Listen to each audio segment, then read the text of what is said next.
Michael Schmidt, I will tell people, he was covering the Mets and the Yankees when he was 25 years old during the steroid era. He has won a couple of Pulitzer Prizes because he might be the best investigative reporter in America. He's a reason to keep buying newspapers. His book is Donald Trump versus the United States, Inside the Struggle to Stop a President. And he's got this story, which seems to be the biggest scandal at the Olympics. I'm not really sure why he's covering the Chinese national team right now. Perhaps we will find out together why he's covering the Chinese national team. Michael, thank you. Go ahead. Better. At the Olympics. Thank you for joining us, Michael. Can you please tell us why it is and how it is that you came to be covering this story? The best job that I ever had in journalism was covering off the field legal issues in drugs and sports earlier in my career. And I always wanted to get back to it. And when I found out several months ago about what had happened in China around these positive tests, it was just too compelling of a story. And we've got a lot going on. I work for the Washington Bureau of the Times. We've obviously got a presidential race that we need to be putting a lot of our time and energy into, but we thought that this story was really important. And I've always wanted to get back to covering drugs and sports. And that's how I found myself in the middle of this. Why was that the best job you've ever had in journalism? I think that the thing about corruption in sports is that there's a lot of it, and there's different dynamics to it that make it more compelling to cover. In Washington, where I do my usual day-to-day job, there's two parties breathing down each other's back. There's inspectors generals, there's the FBI, there's a lot of oversight of what's going on. And most people in Washington went there because they thought that they could do something of good. You know, at least most people, at least in sports, people are there for a range of different reasons, and there's far less oversight. And the media is much more focused on covering the day-to-day on the field stuff than they are interested in covering what's going on off the field. And that makes for dynamics of corruption that are different and at times easier to break into. How has the doping in sports changed since you started reporting on it a couple decades ago? When I started covering drugs in sports around 2006, and this is sort of the lead up to the Mitchell report and, you know, questions about Alex Rodriguez and Manny Ramirez and David Ortiz and Sammy Sosa, that sort of era. And at that time, WADA, the World Anti-Doping Agency, which is sort of the central player in this China doping story, they were seen as the highest standard of policing drugs in sports. They held themselves out as that. They were very transparent, and they were big critics of sports like baseball. They really went after baseball, and baseball was sort of the one that was seen as being behind and laying on the brakes and not wanting to dive into really exposing its own players.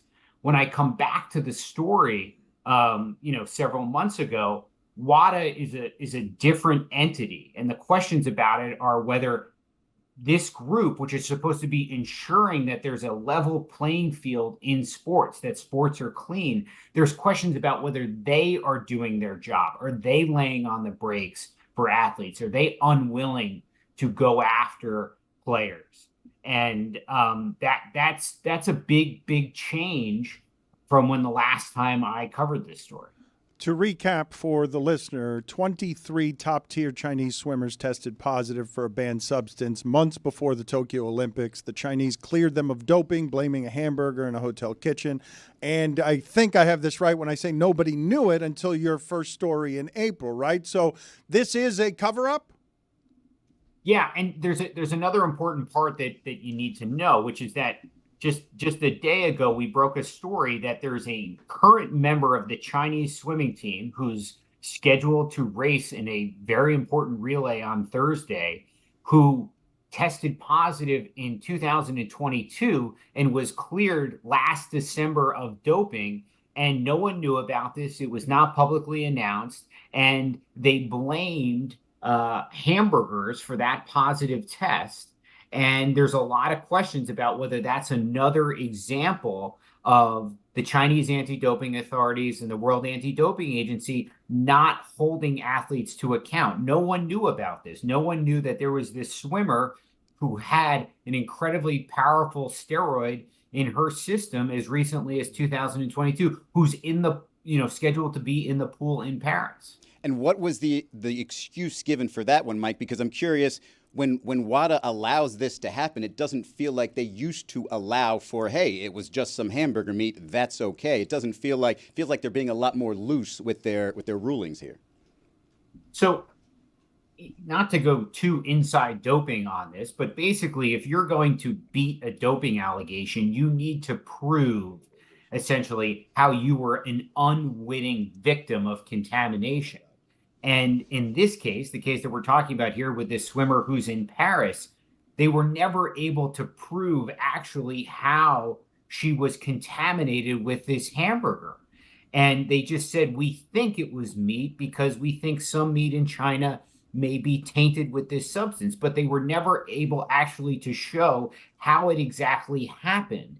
And that's not how anti-doping experts say the system's supposed to work. Essentially, you are responsible for what is in your system, and it is on you to prove that you did nothing wrong. And in this case, they were never able to prove that. Do all Olympic athletes get held to the same standard in terms of how often they're tested? And if so, are other Olympians really upset about this whole scandal happening right during the Olympics? So athletes have been fairly vocal about this. Former athletes like Michael Phelps testified before Congress about this. Katie Ledecky has spoken out about it. Other athletes have said they've lost confidence in the World Anti-Doping Agency to do its job. And that has created a lot of doubt amongst these athletes. Is everyone competing on the same playing field? Several months ago, in the midst of this reporting, I went to NBC and I said, can you be confident that when the fan sits down to watch the Olympics, that they'll be watching athletes competing on a level playing field? And NBC acknowledged receiving my email and still hasn't gotten back to me. I want to share with the audience something behind the scenes here. Stugotz's fingers have gotten fatter. His voice has become less of a whisper.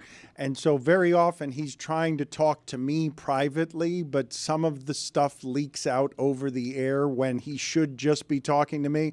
I will share with the audience that while Michael was talking, Stugotz actually said the following: maybe stop eating burgers. Hey, Dan, that's all I've got. You're so bad at it, Stugotz. That was a little good better, rip. a little That was a better. good rip. You're so bad at it.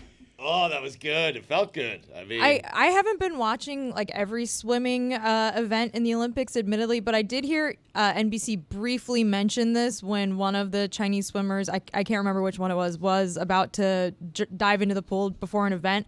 Do you think that NBC has covered this well, or are they kind of trying to keep the controversy away from viewers at home? It's not from the competitions that I've seen when I've tuned in.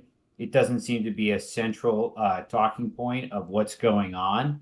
And I'll be interested to see how they deal with it on Thursday night, where I believe 3 members of the Chinese relay team that are scheduled to compete have tested positive before and not been sanctioned for those positive tests. So that will be a sort of test of this, about how much NBC is willing to take this on and discuss this. Mike, I'm curious what the reaction has been to the United States being very vocal about this, having congressional things going on. Like, what has been the reaction to the U.S. being so vocal about the Chinese failed tests? So something extraordinary happened last week that it's really important to try and explain, and it's a little inside Olympic stuff, but basically, the World Anti-Doping Agency and the Olympic Committee are very concerned that there's an ongoing criminal investigation in the United States being done by the FBI and the Justice Department into these positive tests. And there was some question about whether that investigation and Congress threatening to cut WADA's funding and criticisms of WADA from American anti-doping authorities was going to jeopardize the 2034 bid for Salt Lake City to host the Winter Olympics. So coming into the announcement of that bid last week, there was, some angst amongst Americans that maybe they would, not give this bid to the United States. And what happened is that the state of Utah and the committee for Salt Lake City essentially cut a deal with the IOC, in which they basically said, we will agree to try and work to push back on these investigations and these efforts by the Americans to look into these doping allegations and basically condition that on the bid, giving the IOC the ability to take the bid away if Utah and Salt Lake City are not able to help them push back on these investigations. And that's just in the twists and turns of this story, that was certainly not something that I saw coming. He is legitimately the only reporter ever to win 2 Pulitzer Prizes and also spend some time with Dontrell Willis and the Toledo Mudhens back in 2008. Before we let you go, and I urge you all, his book is Donald Trump versus the United States, Inside the Struggle to Stop a President. He does very good investigative work, and I urge you all to check out that work. Before we let you go, though, Michael, Trump is scheduled to be sentenced in the Stormy Daniels case on September 18th. That seems to be a pretty seismic moment. He seems to be running to stay out of prison. Do you have any idea what's going to happen there? So trying to predict what's going to happen in anything between now and November is crazy. If you think about it, in the past month, what we've seen, we saw, a presidential candidate essentially implode before our eyes and then have to try out in front of the country about his own acuity and fail at that, and then be pushed out by his own party. You've seen an assassination attempt on one of the candidates. You've seen the emergence of a entirely new candidate. The Supreme Court made a major ruling on some of Trump's actions in the midst of this. You have the delaying of that sentencing, which will happen in September. We're not even, I think we're 100 days out. Maybe we're a little more.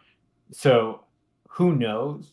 That case has sort of been the little engine that could, in the sense that it has had, I think, much more of a dramatic impact than people initially thought it was, considering all the criminal cases that were brought against Trump. I think there'll be a lot of pressure on the judge to do something. But at the same time, does the judge want to put Donald Trump behind bars as he's running for president? That would be something pretty extraordinary. And my guess is that he would have a chance to appeal that before that would happen. But who knows? All right. There is the latest information, the dismount. He hit it just like Simone Biles. Who knows is the answer. Michael, thank you for the time. We appreciate it. Thanks so much for having me. I appreciate it.